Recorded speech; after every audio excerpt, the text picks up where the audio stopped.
Yoga is a great way to stretch your body out and center your mind before you do any kind of physical movement, but especially before you do rope. What's good, y'all? My name is Jessamine Stanley. Welcome back to my channel. Don't forget to like this video, subscribe to my channel, and join my yoga studio, The Underbelly. You can practice naked yoga and shibari with me on the Spicy site.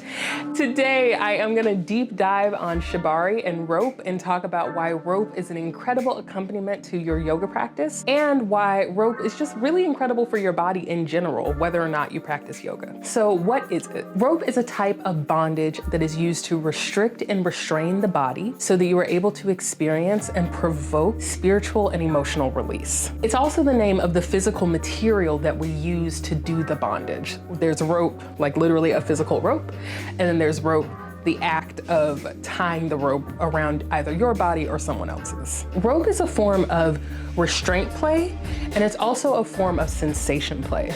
So as far as restraint is concerned, you have the feeling of your body being restrained, which is an incredible way to release tension in the physical body, as well as create spiritual opening by giving your mind an opportunity to relax. It's especially awesome for neurodivergent folks because it uses compression as a somatic device to help you relax. It's also a great way to play with sensation by using different textures to stimulate a variety of sensations within the body. There are lots of forms of bondage and not all of them involve rope.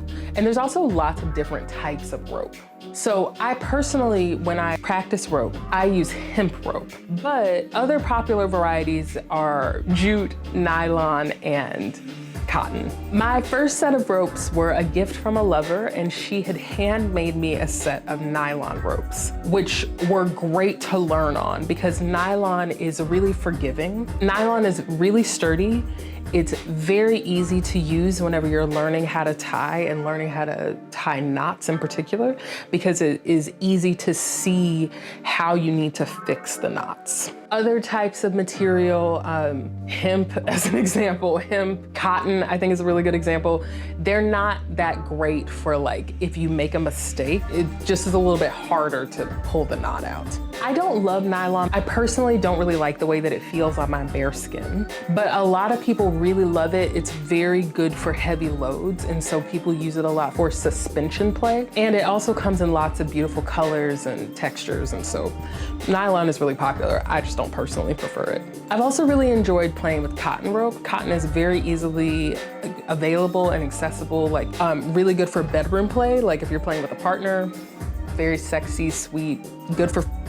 But my only complaint about cotton rope is that it gets really stretchy very easily. It's not very durable in my opinion, and it doesn't keep the same texture over time. It gets stretched out. But again, it feels really nice on the body and it's nice for partner play. Hemp rope is my personal favorite. It has great texture and weight. It's very durable and it gets better over time. The longer you use it, the more worn in and sturdy it becomes. Plus, it smells really nice and it has a very pleasant, scratchy sensation on the skin. I got my hemp ropes on Twisted Monk and I highly recommend them. We'll drop a link in the description box so that you can get a set of your own. Why do you practice rope and why should other people do it? I practice rope because it makes me feel calm, centered, and grounded. I practice self-tying. Not everyone does. Some people only practice rope by tying other people or being tied by someone else. But I like to tie myself as therapy and meditation. Rope is an incredible accompaniment to meditation. Like if you like to do a meditation, like a guided voice meditation, you can tie yourself while you're doing the meditation and it will help create a much deeper and richer experience with the meditation. It feels like giving yourself a hug and giving yourself the comfort that I would say all of us really seek, but that can be really difficult to find, especially if you're the type of person who doesn't want to be touched by other people. It's an incredible complement to yoga and an incredible complement to therapy. So if you have a therapy session and follow it up with yoga and rope, that is a great way to really release emotion and step into deeper levels of yourself. And it's a great way to do shadow work. It's a really dynamic self-care combination.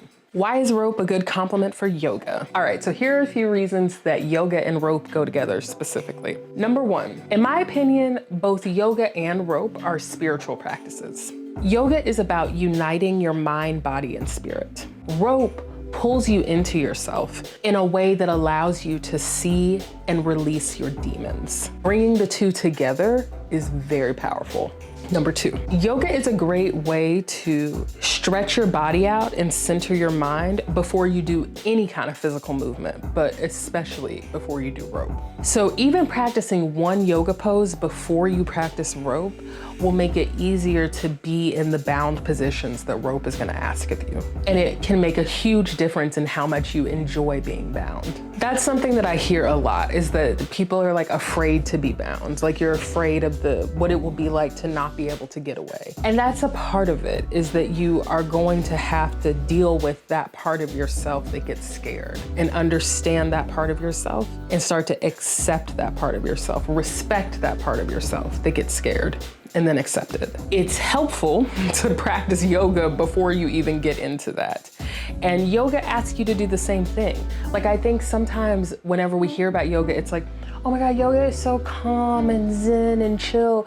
It's like, yoga is a bag of bullshit, actually. Like you go to yoga class and it will just be so intense, and you'll be like, oh my God, I hate everything. I hate myself. I hate everything. And it's like, that's why you went to yoga, was to have that experience of hating everything. They ask very similar things of you. Number 3, rope allows for a deepening of the spiritual experience of your yoga practice. So like we were just saying, yoga can deepen your rope experience. Rope can deepen your yoga experience. So in the same way that you would use yoga blocks or straps or bolsters or blankets or any other yoga prop to bring you deeper into the postures, in that exact same way, you can use ropes to bring the body into much deeper expressions of postures.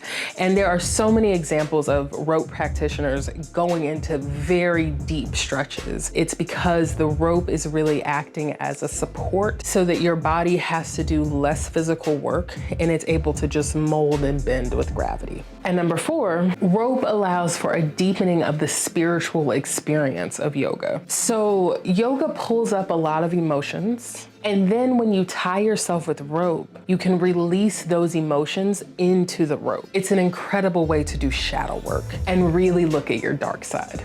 Are rope and shibari the same thing? One thing I want to mention is that not all rope is shibari, and shibari is not all about rope. Shibari is a Japanese style of bondage, and it's about the spiritual experience of being tied or tying someone else. Rope is just about restraining yourself. Rope is just about restraining yourself or someone else for sex or for play, and it isn't necessarily spiritual in nature. There's another word that you might encounter called kenbaku. Kenbaku is not just about the experience of the person being bound or about the person who is doing the binding. The person who does the binding is also called a rigger. Kenbaku is also about the experience of the person who is watching the shibari. Kenbaku is about the communal experience of rope and how it impacts all of us and how it shapes our society and our worldview. So just to be clear, I use the words rope and shibari interchangeably, but they are not necessarily the same thing. It's very much about the theater of rope and not just about the experience of being in the scene. I would say that kenbaku is separate, and that has a lot to do with the colonization of shibari and the appropriation of Japanese culture. We could do a whole other video about cultural appropriation in Eastern spiritual cultures, but specifically with shibari. How do you get started? Rope does not have to be that complicated. You don't have to tie knots. Even just wrapping the rope one time around your body without actually tying anything can make a huge difference in your physical experience. Like even just wrapping the rope one time around your waist or around your thigh can be extremely calming. Check out my video on how to do a single column tie. Single column tie is the basis for a lot of more intricate rope play. And if you can master a single column tie, there is a world of fun ahead of you. What supplies do you need to start practicing rope? You really don't need much to get started. You really only need rope and safety shears. When you're playing with rope, you should always have safety shears handy because you never know when you might need to cut some shit off. Like never. And so you should just keep them handy. Safety shears are safer for your body because they were created for medical use. You can see they have this like blunt tip here, and then they have this like wide divot in the center of them. They're made for medical use, and so they're made to not cut the skin, as opposed to like keeping a blade or a regular pair of scissors handy. I mean, obviously do what you gotta do, but safety shears are the move. Your rope can come in a variety of different materials and lengths. As I said before, hemp rope is my personal favorite. This is hemp rope. I really like to have rope that is in 30-foot lengths and 15-foot lengths.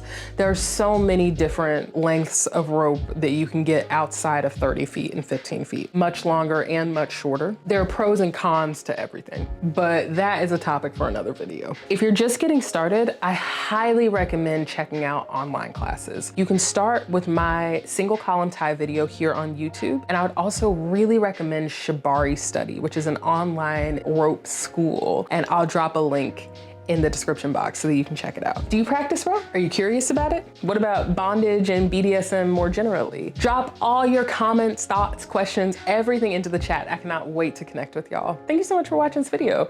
Check out my OnlyFans for more rope content, and check out my single column tie tutorial here on YouTube. Like this video, subscribe to my channel. Don't forget to join my yoga studio, The Underbelly. Otherwise, have a great day. I'll see you next time.